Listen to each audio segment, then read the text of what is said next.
On the night of March 31st, 2006, Brian Shaffer, a 27-year-old second-year medical student at The Ohio State University, went out with friends to celebrate the start of spring break. Brian had recently completed a series of exams and planned to travel to Miami with his girlfriend, Alexis Wagoner, later that week. That Friday evening began with dinner and drinks with his father, Randy Shaffer, at a local steakhouse. Brian reportedly seemed tired and stressed, but otherwise normal. After dinner, he met his friend William Clint Florence, and later Meredith Reed, a friend of Clint's, who gave them a ride to the Ugly Tuna Saloona, a bar in the South Campus Gateway area of Columbus. Surveillance footage shows Brian and his friends entering the bar at approximately 1:15 a.m. on April 1, 2006. Brian is later seen on camera at 1:55 a.m., just outside the bar's entrance, talking briefly with two women. He appears to say goodbye and then walks back toward the bar's entrance, re-entering. This is the last confirmed sighting of Brian Shaffer. He is not seen on any footage exiting the bar. The bar had one main public entrance, monitored by the camera that recorded his return, and a heavily obstructed back exit through a service door leading to a construction site. Investigators could not find any footage of Brian exiting through the front, and they could not confirm whether he left through the back. No witnesses reported seeing him leave. By the time the bar closed, his friends assumed he had left on his own or with someone else. Clint and Meredith tried to reach him by phone later that morning, but received no response. When Brian failed to meet his girlfriend at the airport for their scheduled flight to Miami 2 days later, he was officially reported missing. Despite extensive searches, dozens of interviews, and a detailed review of security footage, no physical evidence has ever been found to indicate what happened to Brian Shaffer after he walked back into the bar at 1:55 a.m. on April 1, 2006. When Brian Shaffer didn't answer his phone the next morning, his friends weren't immediately alarmed. It wasn't unusual for a night out to end in scattered phone calls and missed connections. But by Saturday afternoon, concern began to grow. His friend Clint Florence attempted to reach him by phone multiple times. So did Meredith Reed, the woman who had joined them at the bar and offered them a ride that night. Neither heard back. Brian's girlfriend, Alexis Wagoner, also began calling him regularly. She had been out of town during the night of his disappearance and had expected to fly with him to Miami on Monday, April 3rd. When Brian didn't show up at the airport for their trip, she immediately knew something was wrong. His family quickly reported him missing. Columbus police launched an investigation that began with a review of surveillance footage from the Ugly Tuna Saloona and nearby businesses. The video clearly showed Brian and his two friends entering the bar at around 1:15 a.m., and later showed Brian at 1:55 a.m. speaking briefly with two women near the entrance before walking back toward the bar. Brian is never seen again on any footage, neither leaving through the front, nor exiting via any visible exit. Authorities explored the possibility that Brian had left through a back service door. This exit led to a construction zone, which was considered dangerous and cluttered with equipment. The door was used primarily by staff, and there were no cameras covering it. However, the back area was described as difficult to navigate, especially at night and possibly while intoxicated. Police did search the area but found no physical evidence, no blood, no clothing, no items belonging to Brian. In the days that followed, Brian's friends and family organized flyer distributions around Columbus. His photo was widely circulated, along with his physical description. Height, 6 feet 2 inches. Weight, 165 to 170 pounds. Brown hair, hazel eyes. Tattoo on his right upper arm of the Pearl Jam stick figure logo. Detectives began interviewing everyone who was with Brian that night. Both Meredith and Alexis agreed to take polygraph tests, and passed. However, Clint Florence declined to take a polygraph, on the advice of his attorney. Police publicly stated that Clint was not a suspect, but his refusal raised questions in the media and among the public. Authorities also reviewed Brian's phone, bank, and credit card activity. There were no withdrawals, no purchases, and no attempts to access email or online accounts after April 1st. His apartment was left undisturbed. his car remained in the same spot he had parked it. It was as if he had vanished completely, without preparation. In the weeks that followed, Columbus police partnered with local, state, and federal agencies. They used search dogs, conducted aerial searches, checked nearby dumpsters, and went door to door in areas surrounding the bar. They investigated possible sightings, followed up on tips, and even reviewed sewage lines and dumpsters in the vicinity. All efforts came up empty. By late April, investigators had no leads and no explanation. More than 2 weeks after Brian vanished, his cell phone was still active. When Alexis called, it rang 3 times before going to voicemail, unusual behavior, since it had previously gone straight to voicemail. Phone records showed the call had briefly pinged off a cell tower in Hilliard, Ohio, but the phone was never located, and Brian was never found. By late April 2006, BRIAN SHAFFER had been missing for over 3 weeks, and the Columbus Division of Police had exhausted nearly every standard investigative route. There was no sign of foul play, no sign of life, and no sign of death. Brian had entered the bar, but never exited.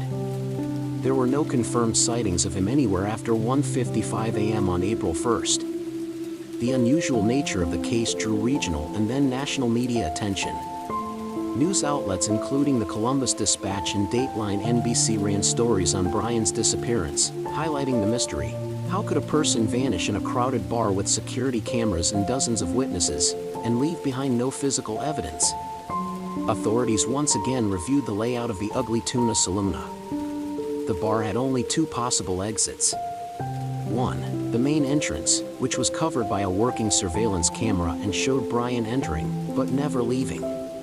2. A back service door, typically used by employees, which led into a dimly lit construction site. Police could not confirm whether Brian left through the back exit, since there were no surveillance cameras facing that area. Investigators acknowledged it was a theoretical possibility, but if he had exited that way, there was no evidence of injury, struggle, or escape.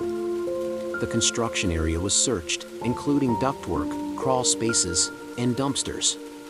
Nothing was found.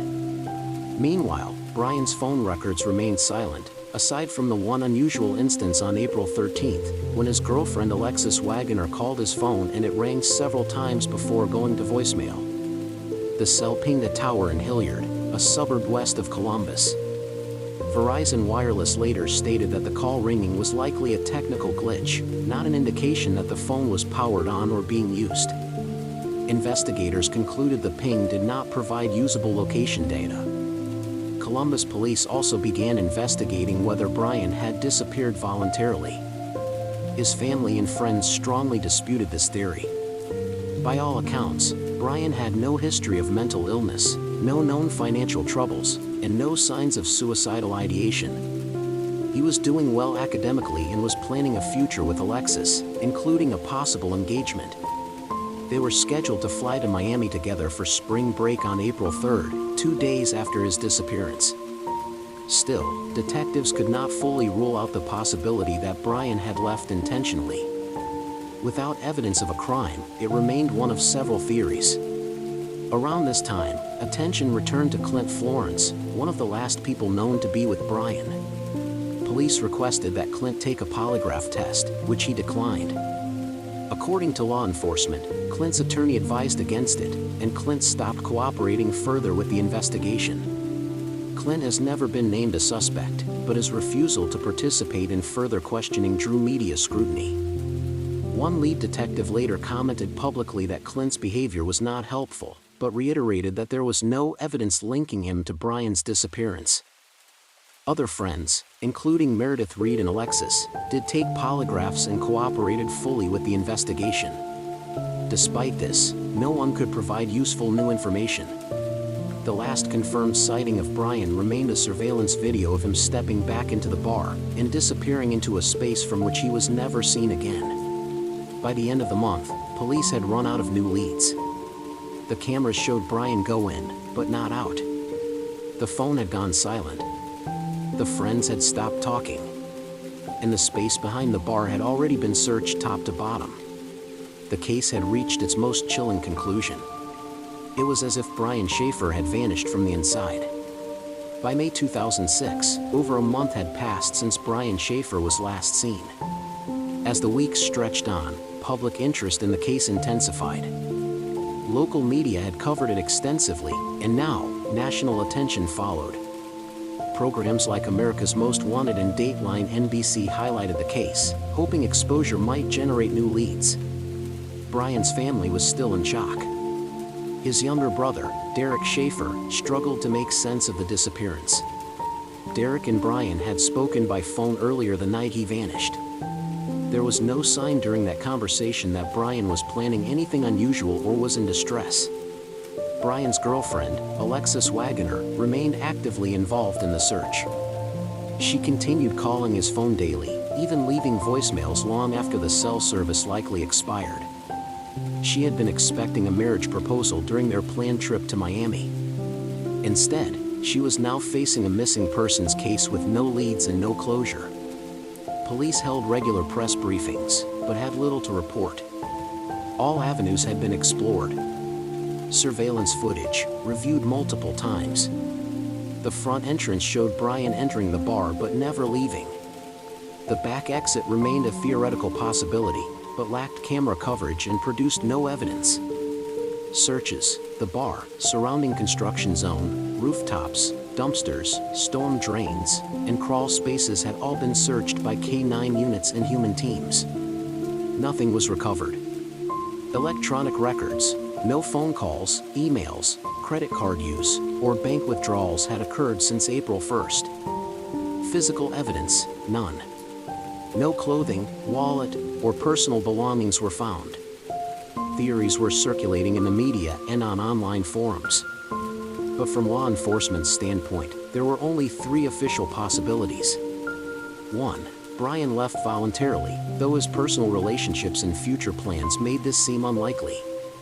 2. Brian died accidentally, possibly due to a fall or injury while trying to exit through the construction zone. But the searches turned up no trace of him. 3. Brian was the victim of foul play, though there was no sign of struggle, no suspects, and no physical evidence pointing to a crime. With no confirmed sightings, detectives began checking hospitals, morgues, shelters, and even jails. Brian's information was entered into national databases for unidentified bodies and missing adults. Still, there was no match. In a rare move, Interpol was contacted to check if Brian had used his passport or crossed any international borders. They found no indication he had ever left the country. Detectives also confirmed that Brian had not rented any vehicles, purchased airline or bus tickets, or checked into any hotels under his name or aliases. His car remained untouched in his apartment complex. The case drew comparisons to urban legends and so-called vanishing room mysteries. But this wasn't fiction. It was real, and the lack of answers was devastating to Brian's family. Randy Shaffer, Brian's father, remained the most public and determined advocate for continuing the search. He gave interviews, distributed flyers, and begged anyone with information, even anonymously, to come forward. "I know he's out there somewhere," Randy told reporters. "I just need someone to talk."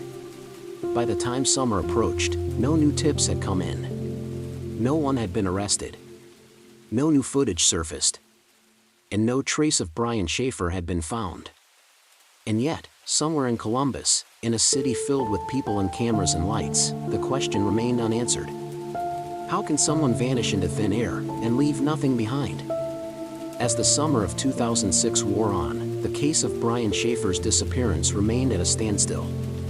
The Columbus Division of Police had exhausted most conventional investigative routes. No new tips were coming in, and no viable leads had emerged. Brian's name and photograph continued to circulate on posters, news stories, and online forums. He was listed on the National Missing and Unidentified Persons System, NAMUS, and was classified as missing under suspicious circumstances. His disappearance was baffling to seasoned detectives. Missing persons cases typically fall into predictable categories: runaways, accidents, or foul play. But Brian's case didn't fit neatly into any of them. The lack of any physical evidence, not a wallet, not a shoe, not even a broken phone, was unprecedented. the most confounding aspect remained the surveillance footage. Investigators carefully reviewed tapes from the Ugly Tuna Saloona and nearby businesses in the South Campus Gateway area. They identified and accounted for every person seen entering and exiting the bar that night, except Brian. There were no gaps in the footage. No camera malfunctions. The only blind spot was near the rear service exit, which was not monitored by video. But even if Brian had left that way, it led directly into a cluttered construction zone, and search efforts in that area had produced nothing. This led to a troubling impasse. Detectives stated publicly that they had no evidence of foul play, but also no evidence that Brian had left on his own. His car remained parked in his apartment, untouched. His bank accounts were inactive. His cell phone and credit cards showed no usage after April 1st. The only anomaly was the April 13th phone call, the one in which Alexis Wagner, Brian's girlfriend, said the phone rang 3 times before going to voicemail. This created brief hope that the phone might be active. But Verizon Wireless later attributed the ringing to a technical glitch common in powered-off phones. A cell tower ping in Hilliard, Ohio, was considered inconclusive and did not lead to any discoveries. At this point, detectives considered bringing in outside agencies. The FBI was consulted and assisted in reviewing data, but they did not formally take over the case. No evidence suggested interstate or federal crimes were involved. Brian's family, especially his father Randy Shaffer, continued to press for answers. Randy remained a tireless advocate. He appeared on local television stations and granted interviews whenever asked. He regularly visited areas around Columbus, hanging flyers and speaking with bar staff, pedestrians, and homeless individuals, anyone who might have seen something that night. He refused to accept that Brian could have simply vanished without a trace. In interviews, Randy shared memories of Brian's kindness, his dedication to becoming a doctor, and his deep grief over the recent loss of his mother, Renee Shaffer, who had passed away in March, just weeks before Brian's disappearance. Friends close to Brian acknowledged that he had taken her death hard, but no one believed he had been suicidal or planning to disappear. The theory that Brian had taken his own life, or staged his own disappearance, was not supported by any physical or digital evidence. Meanwhile, the other 2 individuals with Brian that night, Clint Florence and Meredith Reed, were questioned and released. Meredith cooperated fully and passed a polygraph test. Clint, however, refused to take a polygraph, citing legal advice. Though this raised questions in the public sphere, police maintained that there was no evidence tying Clint to any wrongdoing. Without new evidence, the investigation began to lose momentum. By late summer 2006, investigators had no further leads, no witnesses, and no forensic evidence. And yet, one chilling fact remained. There has never been a confirmed sighting of Brian Shaffer since the moment he re-entered that bar. By the fall of 2006, 6 months after Brian Shaffer's disappearance, the investigation had stalled. Despite local and national coverage, repeated searches, and cooperation from multiple agencies, no new evidence had surfaced. There were no confirmed sightings, no body, no crime scene, and no clear theory that investigators could prove. The public and the media continued to ask the same question. How does a person disappear from a crowded bar in the middle of a city and leave behind no trace? The case became one of the most baffling missing persons cases in Ohio's history. Brian's father, Randy Shaffer, refused to give up. He continued putting up flyers across Columbus and beyond.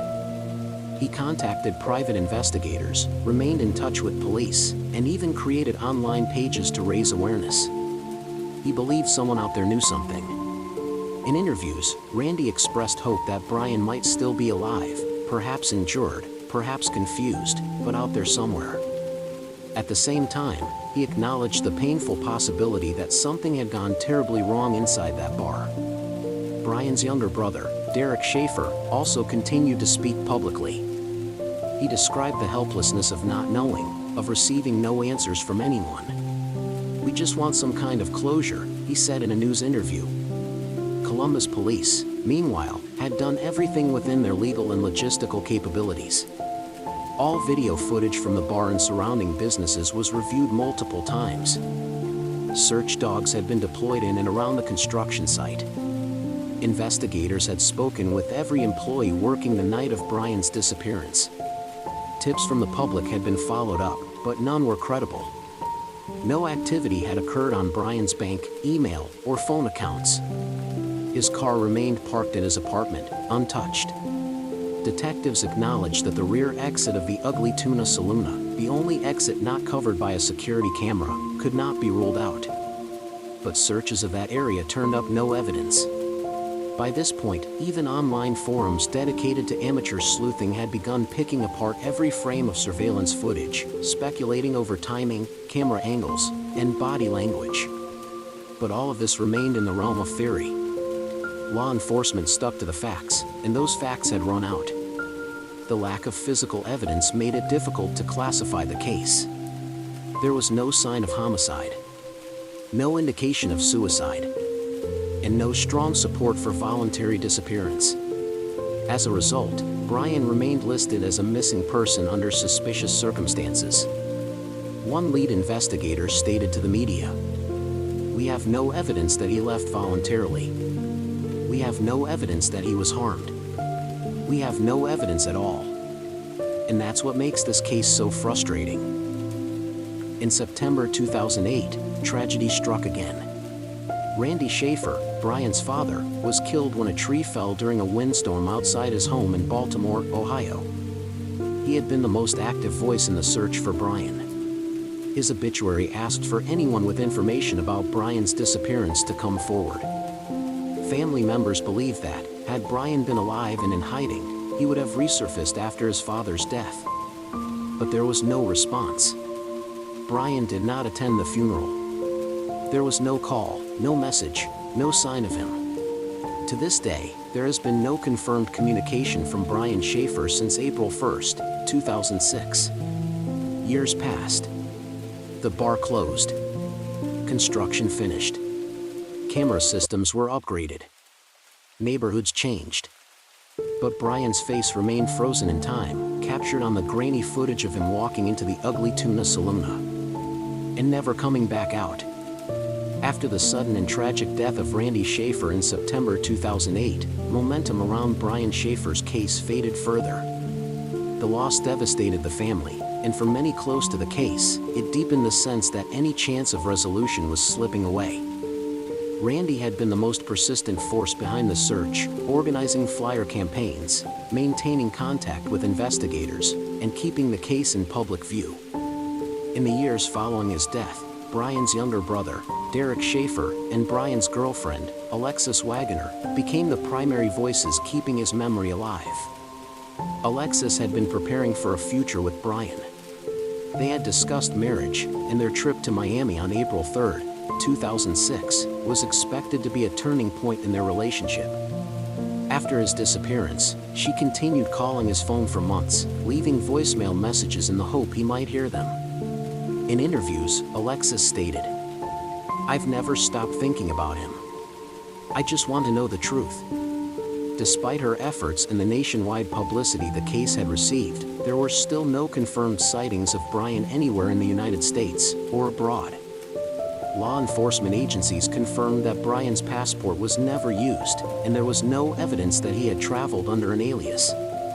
As the years passed, law enforcement reclassified the case as a cold case, but it remained open. Columbus police still maintained the file and periodically followed up on new tips, though none ever led to credible developments. In 2010, the case received renewed media attention when it was profiled in various online true crime communities and podcasts. The unique nature of the case, a person disappearing without any physical trace, despite being in a public space, continued to baffle professionals and armchair detectives alike. One former detective interviewed in a retrospective article stated, "This case haunts a lot of us. Because there's nothing to go on. That's what makes it so unusual." Brian's information remained active in the National Crime Information Center, NCIC, NAMUS, and the Charlie Project, with detailed identifying characteristics. Tattoo of the Pearl Jam stick figure logo on his upper right arm. A distinctive fleck in one iris. He was wearing jeans, a short-sleeved striped shirt, and tennis shoes on the night he disappeared. Posters continued to circulate online, and his image became familiar to many who followed missing persons cases. Yet the official evidence remained unchanged. In today's world, most people leave behind some sort of trail: online activity, financial transactions, surveillance images, social media check-ins. But Brian Shaffer left none. His email was untouched. His phone was never turned back on after April 2006. He didn't log into any university systems or personal accounts. His bank account remained untouched. He never accessed student loans, health records, or utilities. There were no aliases, no sightings, and no communications from anyone claiming to be Brian. This total digital silence is what continues to puzzle investigators and Brian's family alike. If he had chosen to disappear, how had he done so completely, without preparation, and without ever reappearing, even anonymously? Some believe the answer might lie in a mistake, an accident that left him somewhere undiscovered. But extensive physical searches had found nothing. Others hoped he might reappear someday, even just to confirm he was alive. But as more years passed, that hope became harder to hold on to. As of today, Brian Shaffer has not been seen or heard from since April 1st, 2006. He remains missing, and the last confirmed image of him is still the one recorded on security footage, stepping into the bar where the trail ends. In the years following Brian Shaffer's disappearance, the case attracted a wide range of public speculation, online theorizing, and renewed media interest. Yet through all of it, law enforcement maintained a simple position: without evidence, every theory remained just that, a theory. One of the most persistent theories was that Brian may have left voluntarily. The timing of his disappearance, shortly after the death of his mother, Renee Shaffer, and during a period of academic stress, led some to wonder if he had decided to walk away from his life. But this theory lacked supporting evidence. Brian had not withdrawn money, not made travel arrangements, and not used his credit cards or phone. His passport was never used, and no communications had been made to friends, family, or anyone else. Investigators stressed that there was no indication Brian had planned a disappearance, not in behavior, finances, or communication. Another theory suggested Brian may have suffered an accident while trying to exit the bar via the back service door, which led to a construction area. This was possible, given that the area was cluttered and unmonitored by cameras, but search teams, including cadaver dogs and physical crews, found no evidence of injury or remains during multiple inspections of the site. In the years following Brian Shaffer's disappearance, the case attracted a wide range of public speculation, online theorizing, and renewed media interest. Yet through all of it, law enforcement maintained a simple position: without evidence, every theory remained just that, a theory. One of the most persistent theories was that Brian may have left voluntarily. The timing of his disappearance, shortly after the death of his mother, Renee Shaffer, and during a period of academic stress, led some to wonder if he had decided to walk away from his life. But this theory lacked supporting evidence. Brian had not withdrawn money, not made travel arrangements, and not used his credit cards or phone. His passport was never used, and no communications had been made to friends, family, or anyone else. Investigators stressed that there was no indication Brian had planned a disappearance, not in behavior, finances, or communication. Another theory suggested Brian may have suffered an accident while trying to exit the bar via the back service door, which led to a construction area. This was possible, given that the area was cluttered and unmonitored by cameras, but search teams, including cadaver dogs and physical crews, found no evidence of injury or remains during multiple inspections of the site. As the years passed, the mystery of Brian Shaffer's disappearance endured. Each anniversary brought brief flurries of renewed public interest, news stories revisiting the case, and updates from law enforcement, but never any breakthroughs. Brian's name remained listed in every major missing persons database. NAMUS, National Missing and Unidentified Persons System. The Charlie Project. Ohio Attorney General's Missing Persons page. National Center for Missing Adults. In each listing, the same facts remained unchanged. Brian Gregory Shaffer. Last seen, April 1, 2006, Columbus, Ohio. Height, 6 feet 2 inches, weight, approximately 165 pounds. Hazel eyes, brown hair. Tattoo of the Pearl Jam stick figure logo on his right upper arm. Clothing, jeans, a short-sleeved striped shirt, and tennis shoes. None of these details had ever produced a credible sighting. Law enforcement maintained the case as open but inactive, meaning they would investigate any new tips but were no longer conducting active fieldwork. As of 2025, more than 19 years have passed without any confirmed evidence of Brian's location, condition, or fate. Investigators confirmed that Brian's fingerprints, dental records, and DNA profile had been entered into all applicable national databases. These were compared against unidentified remains recovered across the country. No matches have ever been found. Brian's case is often cited in discussions among law enforcement and criminal justice professionals as an example of a disappearance that defies the typical explanations. According to former investigators who worked the case, what sets Brian's disappearance apart is the absence of any known opportunity for something to happen. He was inside a bar filled with people, surrounded by security cameras, located in a busy part of Columbus. The footage accounted for everyone else in the venue except Brian. There was no visible exit, and the back service door was both obstructed and monitored informally by staff. The failure to locate even one piece of evidence, a personal item, a witness, or any sign of departure, remains the case's defining characteristic. While many missing persons cases fade from public attention, Brian Shaffer's story has retained a steady presence, partly due to the shocking circumstances of his disappearance and partly because of the deeply human story behind it. In media coverage, Brian is consistently described as friendly, intelligent, and ambitious. A committed medical student with plans to become a doctor. A son still grieving the recent loss of his mother. A boyfriend planning a future with the woman he loved. His story has been featured in the Columbus Dispatch, Dateline NBC, America's Most Wanted, numerous true crime podcasts and YouTube documentaries.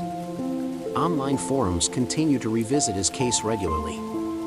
On platforms like Reddit and web sleuths, users continue to theorize, discuss timeline discrepancies, and revisit surveillance footage, despite there being no new information from official sources. The former site of the Ugly Tuna Saloona, where Brian was last seen, has changed hands several times since the bar's closure. The surrounding South Campus Gateway area has been redeveloped. Yet to this day, there is no physical evidence tying Brian Shaffer to any location beyond that bar's entrance. Nearly 2 decades later, the central question remains the same, not just where Brian Shaffer is, but how someone can disappear without leaving behind even one piece of themselves. As of 2025, it has been 19 years since Brian Shaffer was last seen. No confirmed sightings, no physical evidence, and no credible leads have emerged in that time. His case remains one of the most confounding and well-known missing persons cases in the United States. The Columbus Division of Police still classifies the investigation as open, but cold, meaning they will act on credible new information if it comes forward, but are not actively pursuing leads. Detectives involved in the original investigation have retired or moved on, but the case file remains intact.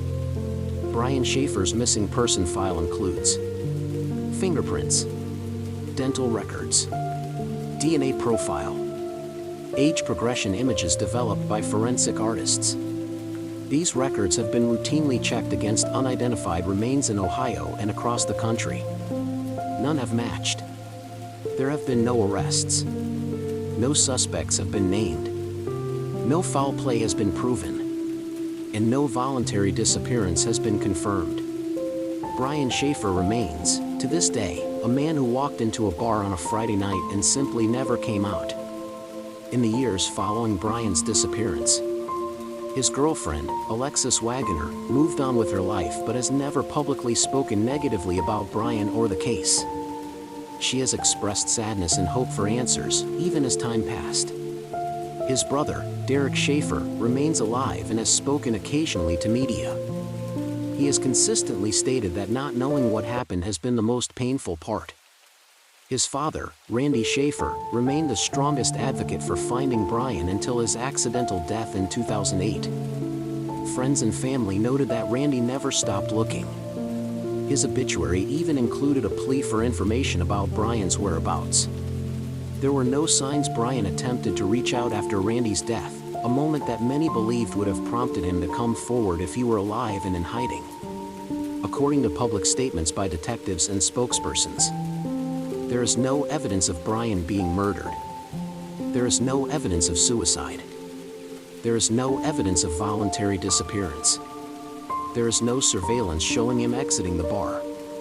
There is no trace of him beyond 1:55 a.m. on April 1, 2006.